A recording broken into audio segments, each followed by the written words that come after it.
Okay, thank you very much, John, and welcome everyone. Good afternoon, good morning, wherever you are.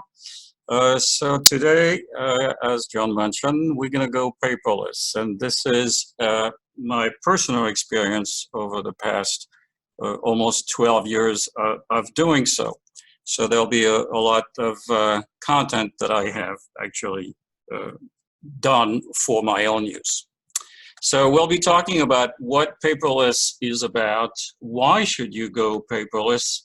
Is this for a personal or personal use, or is it for a business? What are the benefits of going paperless? What are the drawbacks? Because yes, there are some drawbacks. How to get started? How should you plan your routine? Because it is a routine. You need to be organized. And finally, you need to have a backup plan. Actually, finally, what will you do with all that paper that you have eliminated? So let's start with what is paperless? Well, when you still have paper, it may look like this or like that. And this little guy on the right doesn't seem very happy. So going paperless is trying to replace those two things with this or that. Yes, of course, a clean desk is a lot more attractive and also reduces stress. So paperless is the art of eliminating all that file cabinet clutter. Or is it really? Well, not quite. It's more like reducing that clutter. You can't quite eliminate it. There will be things that will remain on paper probably forever. But it will reduce the paper that's going to come into your house as well as the paper that leaves your house. It's about performing transactions online and plenty more. So why go paperless? As I mentioned a minute ago, it reduces stress. And I can tell you that from experience. It will solve that bulging cabinet, file cabinet problem. It will reduce all that snail mail coming to your house and the one leaving your house. By the same token, you will save some money because you will reduce the stamps, and I've almost eliminated stamps in my house. It's about paying bills online, so no more paper checks. It's about paying bills automatically. You got to watch out for those auto enrollment. And of course, no more paper bills that are still due. And of course, you're going to save trees and help the environment. And there are probably many other reasons to go paperless. So is this for personal or business? Everything that I will be talking about here applies to a personal. It also applies to a business. There are obviously different consideration to be taken into account for a business. So the best practices may be more stringent, but I will not cover the business side of things here, just the personal side. So what are the benefits? You're going to avoid fees for paper statements. Some service providers now, to force you to go to paperless or e-statement, as they call it, will charge you a fee if you want a paper statement. So you will eliminate that. You will be able to pay on the due date and not a day before because you don't have to allow for the Postal Service delays. You can stop worrying about late payments for the same reason as what we just mentioned above. You will reduce your need for stamps. And as I said, I have almost eliminated the need for stamps in my house. You will reduce the incoming paper mail, and that's a pretty significant thing. In my case, the junk mail used to be about 40% of what I was coming in. Now it's probably 95%. The remaining 5% is still things that are important and that I cannot avoid getting by the Postal Service. Of course, you will reduce that file cabinet problem. And since you're going to be paying those bills online, most likely with a credit card, you'll be able to collect points and miles. Now, you got to watch out for the few service providers that will charge you a convenience fee when using a credit card. So in this case, you still have to use either an e-check or simply mailing them something. And of course, you're going to feel good about the environments. Another benefit of going paperless is that now if you have electronic records, you'll be able to search them, view them, and search them a lot more easily because they are electronic. And also because they are electronic, it's a lot easier to provide a copy of something to a third party. Now, watch out here, don't send a bank statement to a third party via email. I'm sure you know that email is not a secure means of communications, but I'm not going to get into those details. You will be able to sign a document electronically so that you don't have to print something, scan something, print, sign, and then scan so you can send it back. There are different aspects of signing a document electronically. You can do it with a previously scanned handwritten signature, or you can use a digital signature using a digital certificate. So basically, you are eliminating the print, sign, and scan routine. Because your documents are now going to be electronic, it's a lot easier to perform a backup of those documents, okay? Something that you can't do with all that paper in a file cabinet because you're obviously not going to photocopy everything that's in your file cabinet. Now, this sounds all good, but there are some drawbacks to going paperless. So let me start talking about those. That's one aspect that my wife is having trouble getting her head around, is that she no longer has the secure feeling of holding a piece of paper. For me, that's not a problem, but maybe for some of you, it might be. So you have to consider that. Obviously, if you have a power outage, you can't access those documents. If your computer is down, same problem. If it's damaged or stolen, same problem and even worse, okay?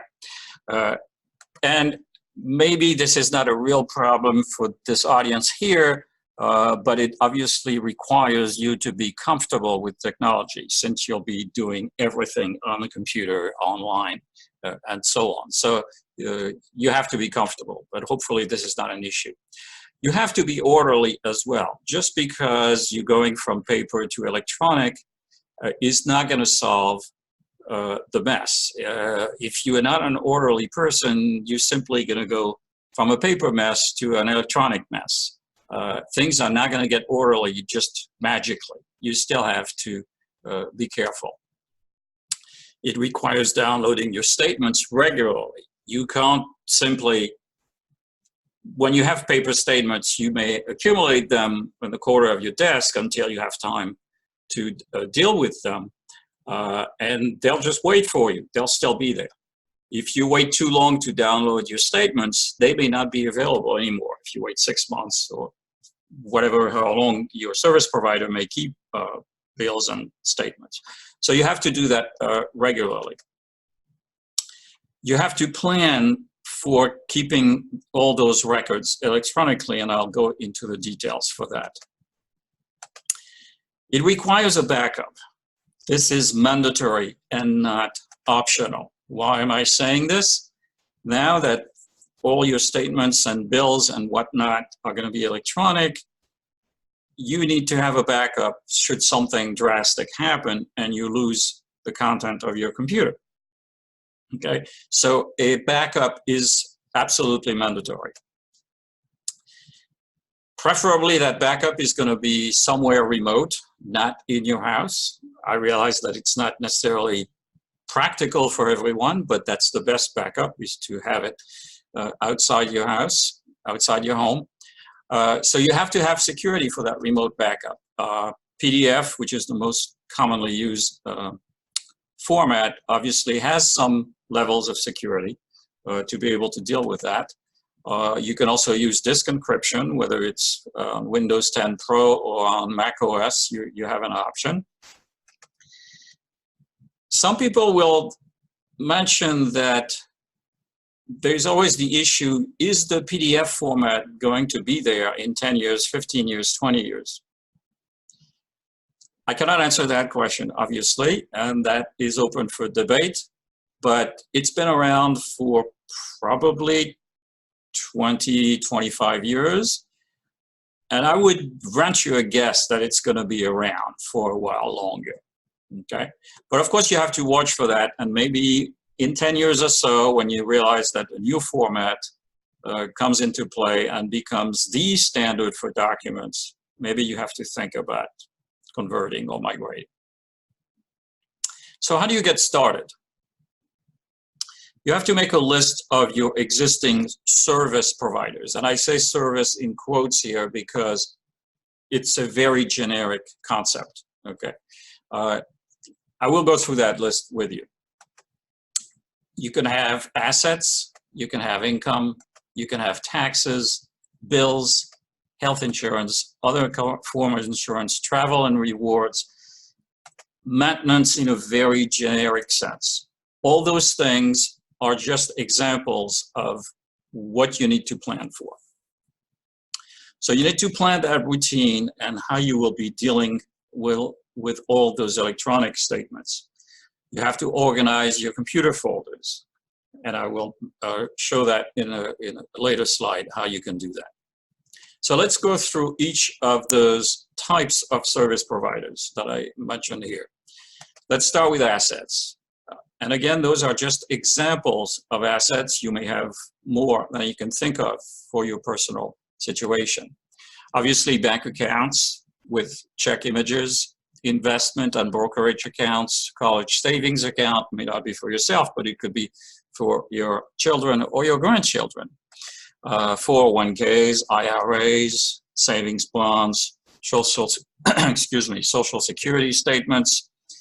I'm not talking about your Social Security payments.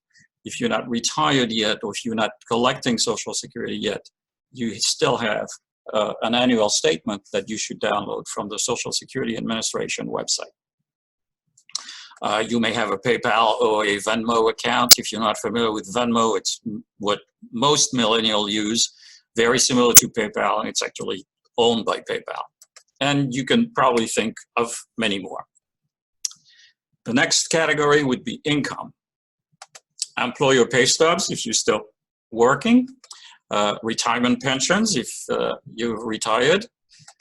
Social Security benefits, consulting fees, royalties, interest, dividends, annuities, alimony. Again, examples. I'm sure you can come up with another type of income. Taxes.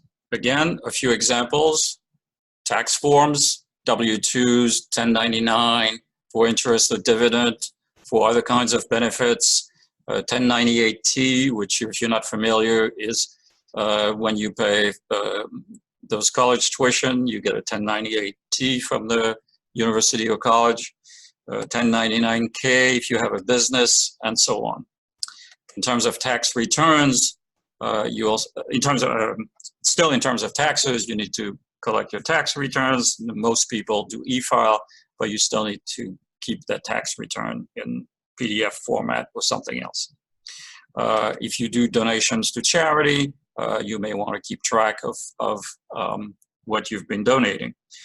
Flexible spending accounts, if you're still working and you put some money, which is pre-tax, so that can be used to pay medical bills or other things, and so on. Next category is bills. Bank and store credit cards, so you're going to get a bill each month. That's one type. Your rent or your mortgage, your real estate taxes, your landline and wireless phone service, cable TV and internet service, power company, whether it's gas or electric. If you don't live in a house, but you live in a co-op or condo, you may have maintenance charges. You may be billed separately for water, and so on. Plenty of examples of bills, subscription for newspapers or other things. So all those bills can come in. Regarding insurance, home and auto policies, medical centers and hospitals, doctors, dentists, you name it, all those examples of insurance and documents that you may be getting now on paper will be coming now electronically. Long-term insurance, personal liability insurance, and so on. Travel and rewards, excuse me, toll tags, travel. In the Northeast, it's Easy Pass. Anywhere else in the country, it's called something else. But you know what I'm talking about. Airline miles, if you're a frequent traveler, you want to keep track, or credit card points, and so on. Gift card, hotel points, store points, you name it. You get the idea. Maintenance, credit reports. Yes, you can get your free credit report once a year on annualcreditreport.com. By the way, that's required by law that you be able to get one free credit report per credit bureau per year, but you can get it a lot more often on creditkarma.com. Okay. Home improvement, lawn care, car maintenance, you name it. All kinds of things that you may need to keep. What if you can't get all that information online? What should you do? So should you file those papers in the cabinet? Should you scan the documents? Should you keep the documents you scan? Those are considerations that you need to take into account on how you organize yourself with those sources of documents that cannot be obtained electronically. What if you can get it online? And hopefully that's the case for most everything. My recommendation would be that you download all your statements as far back as possible, because it doesn't take much space to keep electronic documents. So it's not like you have to limit yourself as what you would normally do if you store everything in your file cabinet.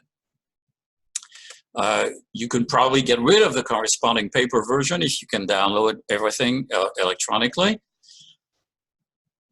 But if you're starting to do this for the first time, you need to be able to retrieve those online documents. So you're going to have to create an account, choose a username, set a secure password, and secure can mean a lot of things. Obviously, password security means that it's a password that's easy to remember for you, but hard to guess for anybody else. If you're like me and you have close to 200 online accounts all over the place for this or that and other things, you need a password manager. I will not go into the details on what that entails, but just one more thing that you need to take into consideration.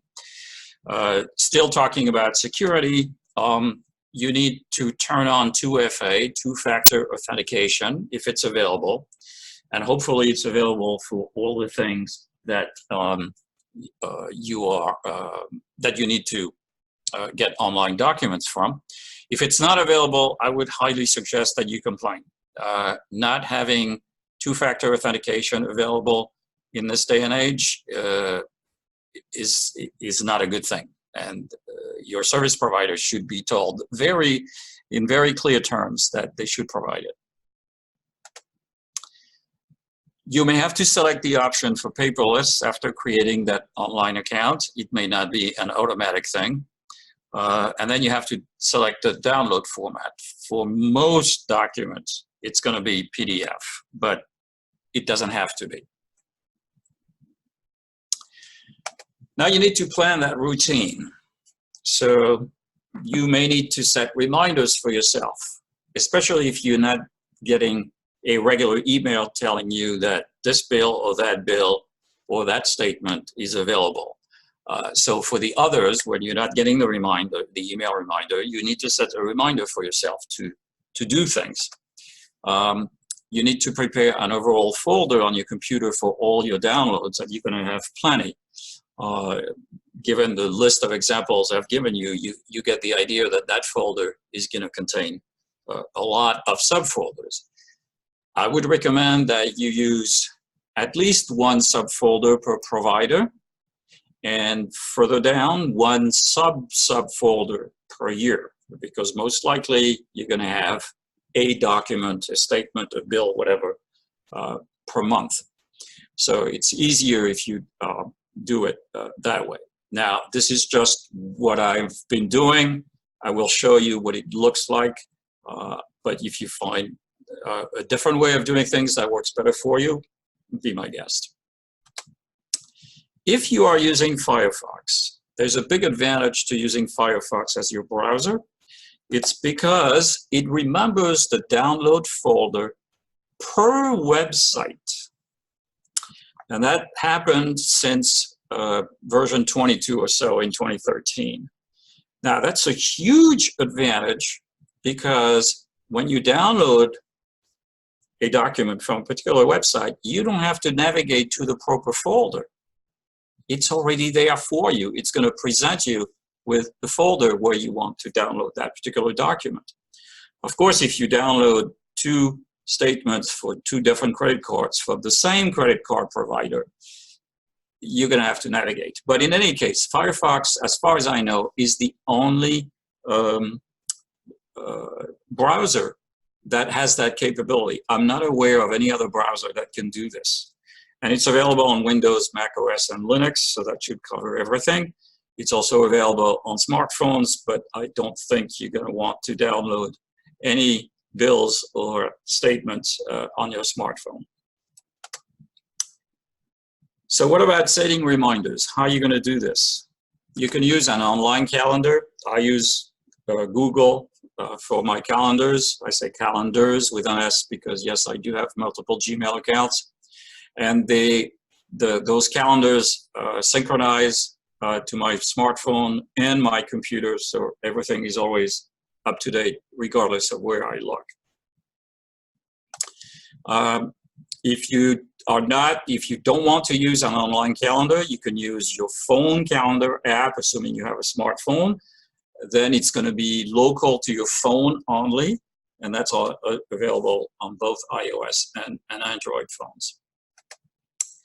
You can use a calendaring application. That's what I happen to use. I use Thunderbird with Lightning, and it synchronizes with my online calendars, my Google calendars, but you can also use it locally without having to synchronize with the cloud if you don't feel comfortable doing that.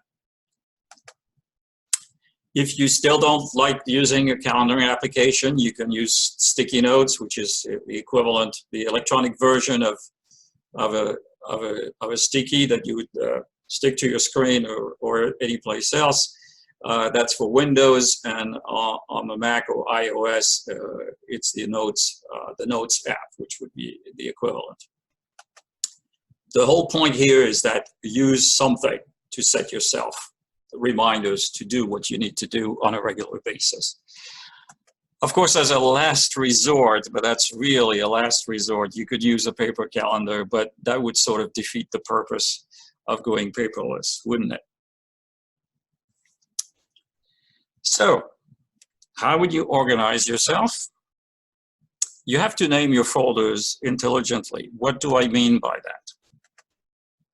For example, if you have a credit card, you would call it, from Citibank, you would call it Citi CC John, or Chase CC Jane, if you have multiple credit cards, one for you, one for your spouse.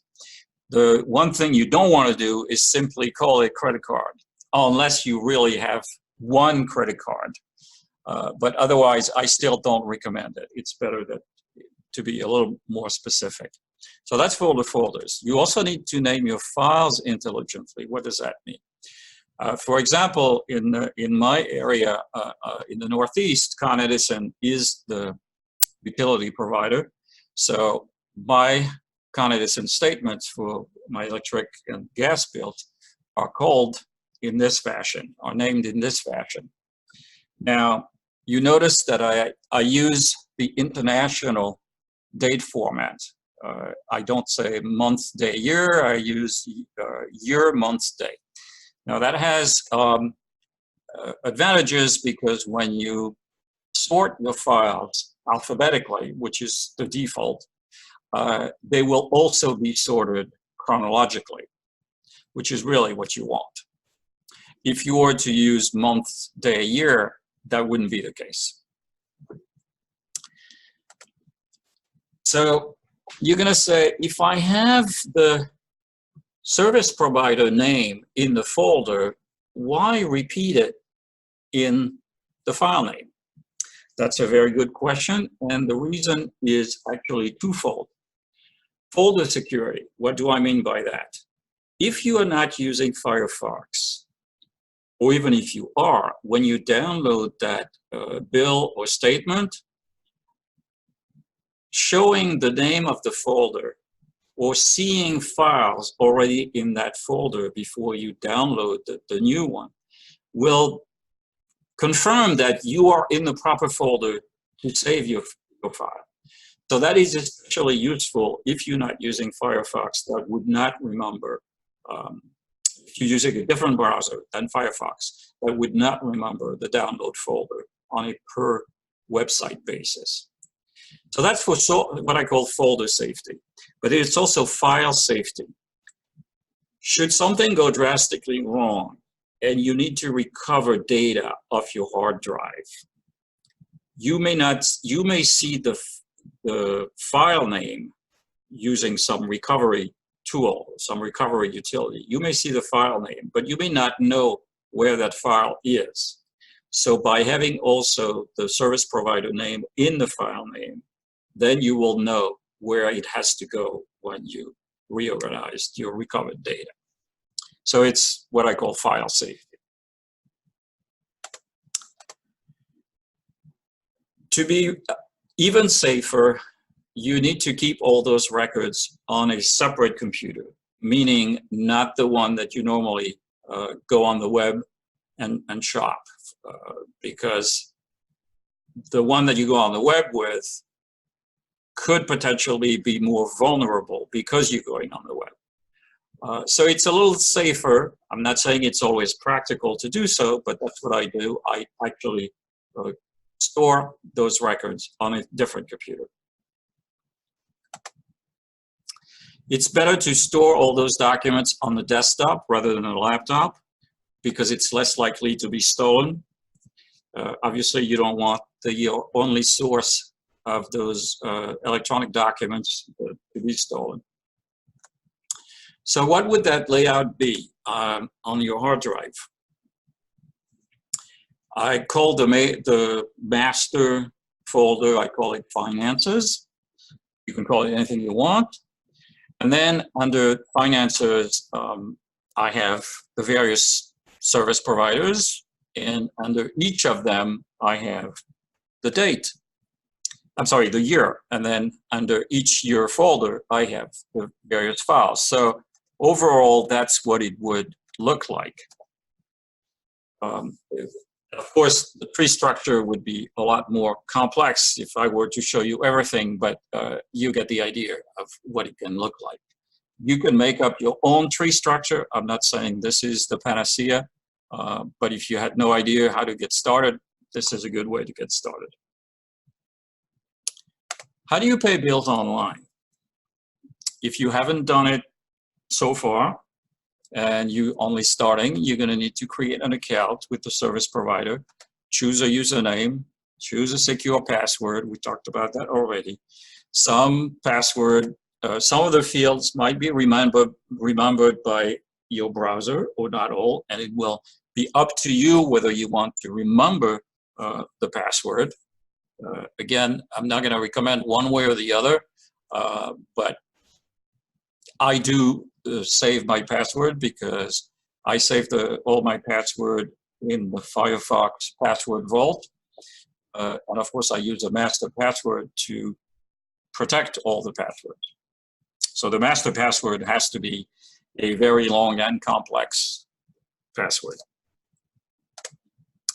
You have to pay on a secure website.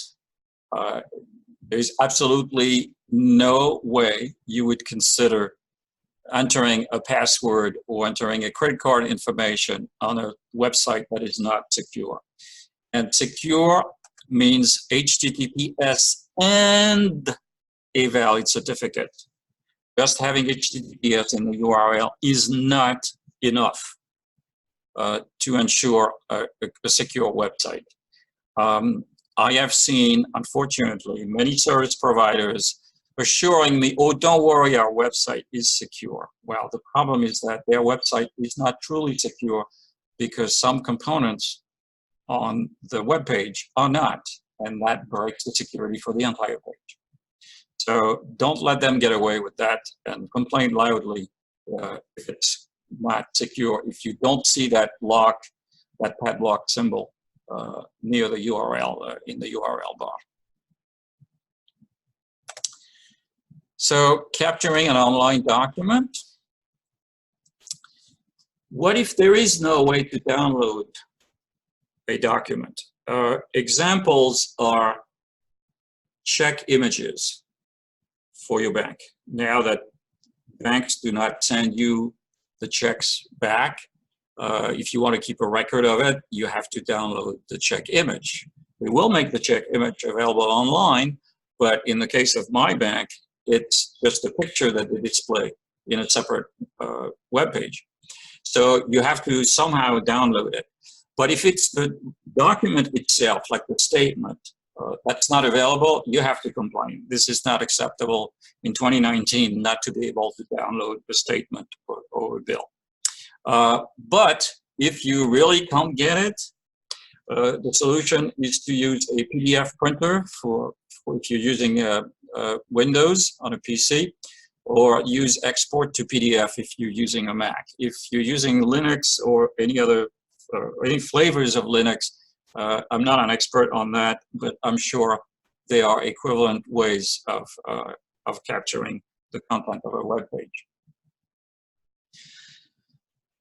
In terms of PDF printers, the one that I use 98% of the time is PDF Creator, not to be confused with PDF Creator 2 words. They're not the same software. For that matter, the one with 2 words is not free. The one with 1 word is free. I also use Primo PDF, but there are others, Nitro PDF, Qt PDF, and of course the ubiquitous Microsoft Print to PDF, which comes built into Windows. Now you're going to say, why use PDF Creator if there is Microsoft Print to PDF? Well, that's because I started using PDF Creator years ago, long before there was a Microsoft Print to PDF. So, and I'm very familiar with its capability. I like what it can do, something that Microsoft Print to PDF cannot do. The reason I sometimes use Primo PDF is if I need to download a PDF but append it to an existing file as opposed to override it. Primo PDF allows me to do that. PDF Creator doesn't have that capability. So overall, using a PDF printer is useful for capturing check images, as I mentioned earlier. In my case, I can't download the image, so I capture it with a PDF printer.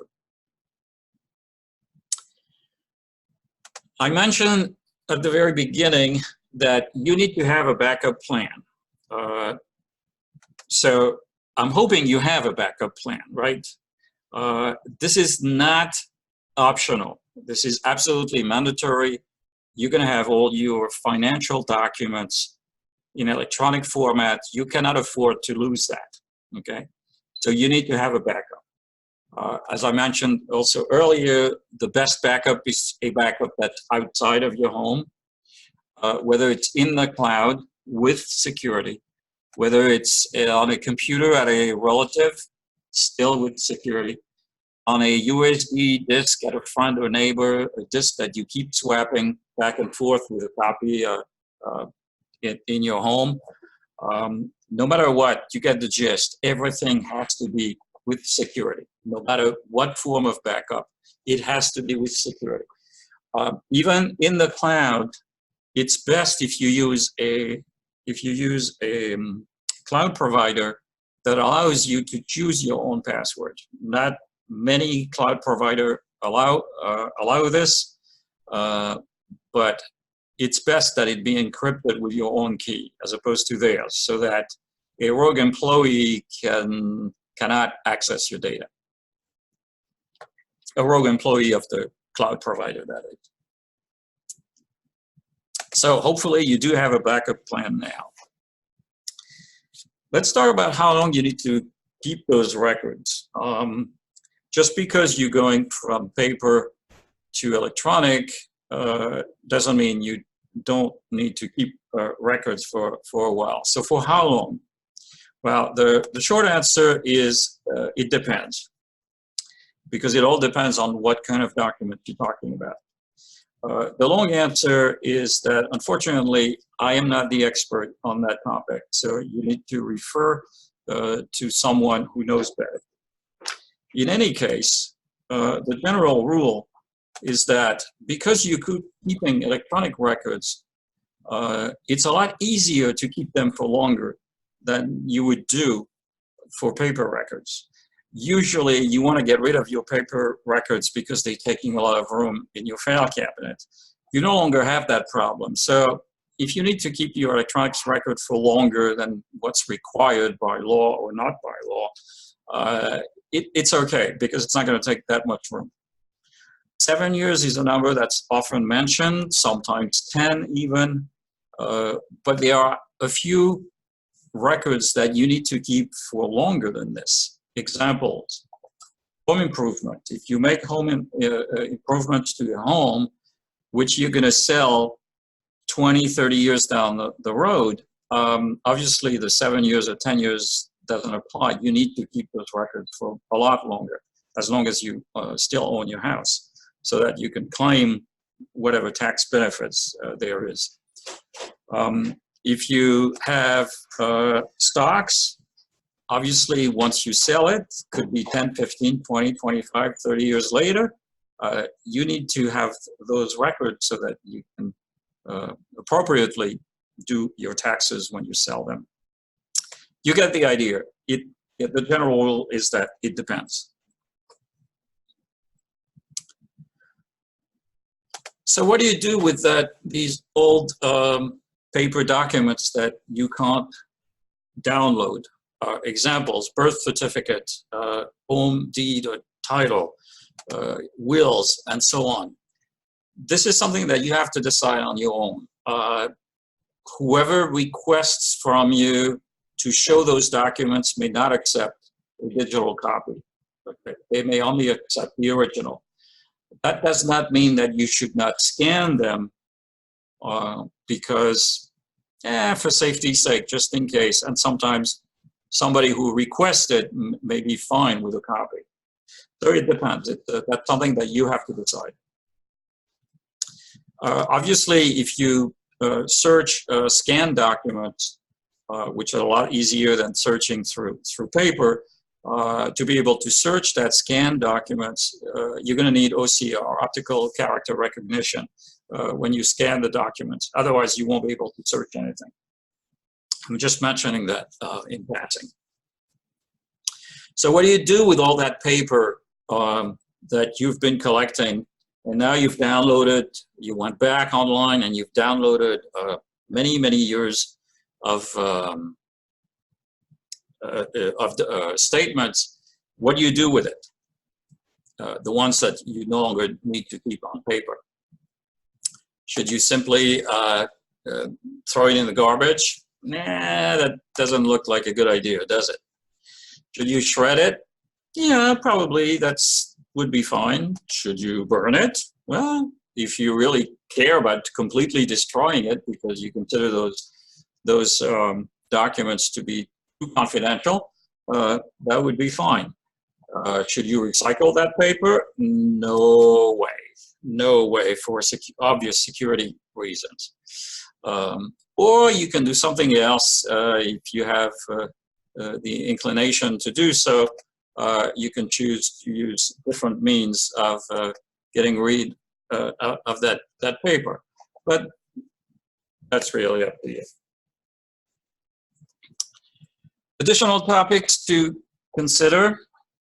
How to scan, which I'm obviously not going to get into it now. We don't have the time for this. You need to get a good naming convention for all those documents that you're scanning.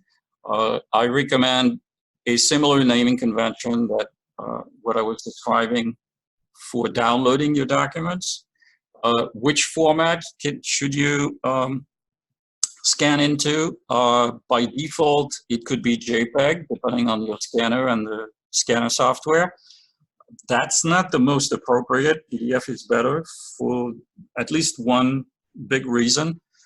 A JPEG can only contain one picture at a time. PDF can contain several pages. So that would be a big reason to scan to PDF if your software allows it. Which resolution to use when you scan? Don't go lower than 300 dpi, dot per inch, if you want to be able to reprint those documents or even read them. Don't go higher than 600 because the size of the file that you scan, I'm sorry, the size of the document after you scan that document, size of the file will grow as you increase the resolution. So pick something between 300 and 600. I use 300, and that's usually fine for text documents. If you have a document feeder on your scanner, take advantage of it. It will be a lot faster to scan multiple pages. If you don't have a scanner or if you don't have an all-in-one printer, you can use your smartphone or your tablet.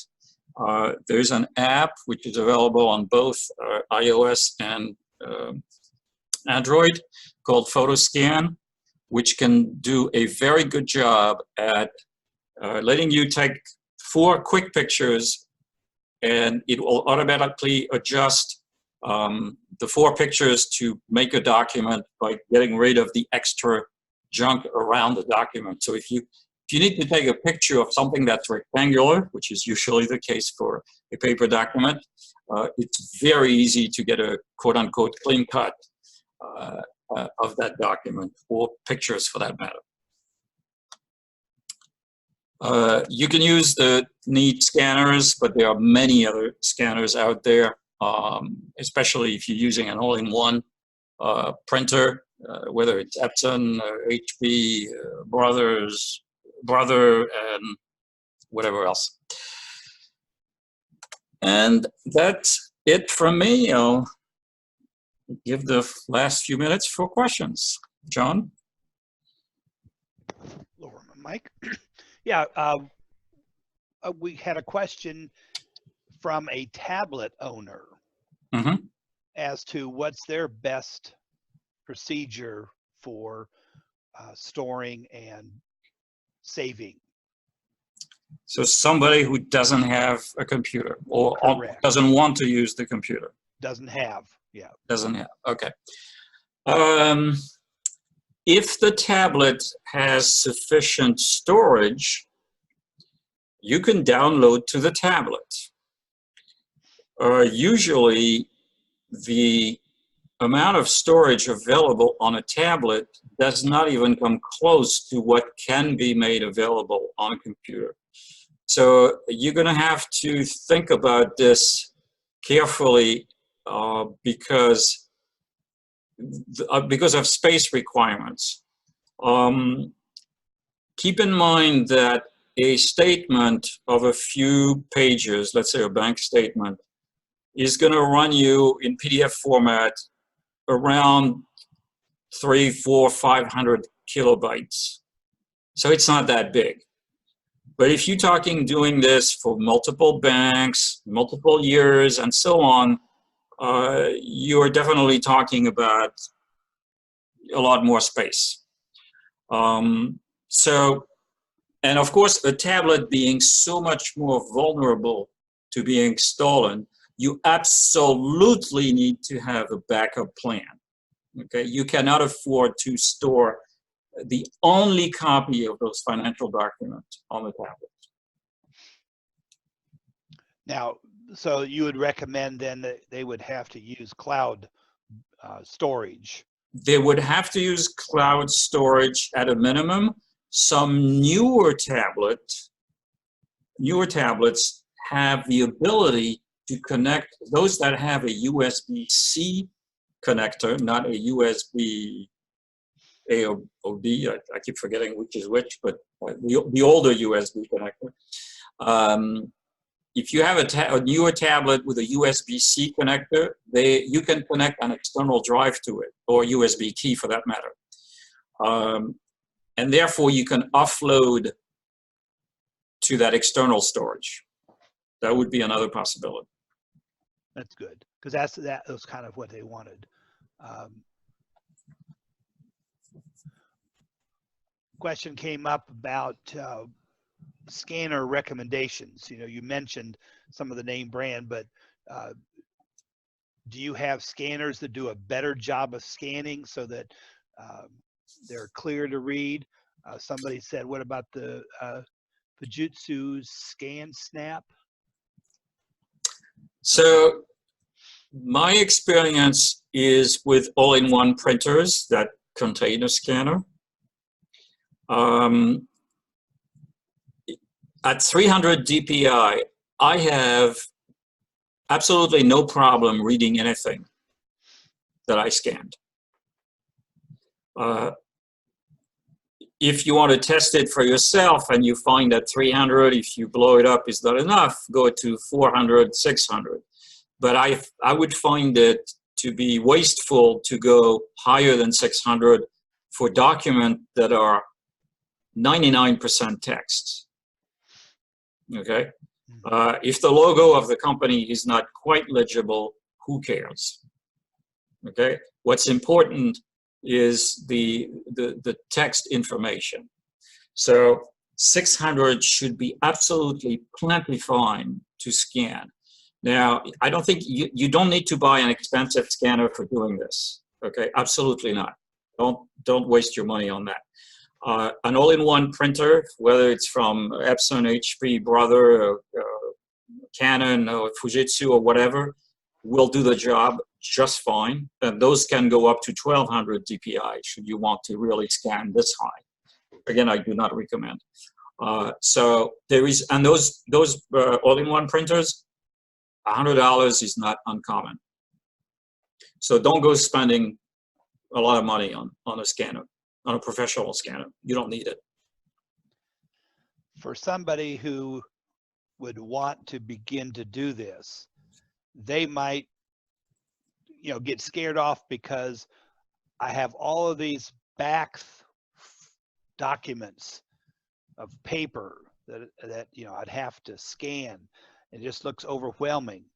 Would you recommend just saying, start today, move forward, and then as you can, backtrack and start converting the paper stuff into paperless? Yes, you basically outline what I was about to suggest, but let me add a little bit to that. When I started in 2007, I didn't go all paperless from one day to the next. I did it on a per service provider basis. Okay, I might have started with 5 or 6 right off the bat, but not 25. Okay, and gradually, if I was able to download previous years of statement, I did that. But if that was not available, what I would recommend, if that is not available, what I would recommend is, okay, you start, let's say, January 1st, 2020, you start going paperless. Okay, so you still have all your paper statements for 2019, 18, 17, 16, or however long you want to keep them. But you start in 2020 with electronic statements. You start downloading them regularly each month in electronic format. You still keep your paper statement for the prior years. Once you have accumulated enough years of electronic statements, and you feel like, I don't need to keep those things older than X years, I'm not specifying what X is, then get rid of the paper the same way you would get rid of the paper before anyhow. So you can do this gradually. You don't have to go, you know, from one day to the next being completely electronic. It can be gradual. I think that sounds more doable than saying, oh, I've got to recover 7 years worth of paper. And no, you don't have to do that. good. You know, start doing one and then backtrack and get rid of the files from 7 years ago. It can be a very gradual process. It doesn't have to be, you know, like you're flipping a switch. Perfect. I think you've given a lot of good advice and thought. The only one that I thought of when you mentioned it was the burning part. And my in-laws were talking about burning their trash and stuff, and they were told by the local refuge hauler that you got to be careful. EPA doesn't like you burning stuff. So if you burn the wrong things, you might get a big fine for it. Yes. So if you want to go to a professional shredder, and some municipalities will actually have a shredder day, I'm going to call it that because I forget what they call it, where you can bring, you know, piles of paper to be shredded in professional shredders, and those, you can't recover anything out of those. The consumer grade shredders are not that good, okay, because the strip of paper that they cut a piece of paper into, they're not thin enough. So if you really want professional grade shredders, find out from your municipality where you can do that.